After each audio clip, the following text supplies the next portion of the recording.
شروع اللہ کا نام لے کر جو بڑا مہربان نہایت رحم والا ہے۔ سب تعریف اللہ ہی کے لیے ہے جو آسمانوں اور زمین کا پیدا کرنے والا اور فرشتوں کو قاصد بنانے والا ہے، جن کے 2 اور 3 اور 4 پر ہیں۔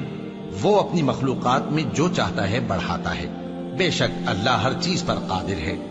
اللہ جو لوگوں کے لیے اپنی رحمت کا دروازہ کھول دے تو کوئی اس کو بند کرنے والا نہیں، اور جو بند کر دے تو اس کے بعد کوئی اس کو کھولنے والا نہیں، اور وہ غالب ہے، حکمت والا ہے۔ لوگو، اللہ کے جو تم پر احسانات ہیں ان کو یاد کرو۔ کیا اللہ کے سوا کوئی اور خالق اور رازق ہے جو تم کو آسمان اور زمین سے رزق دے؟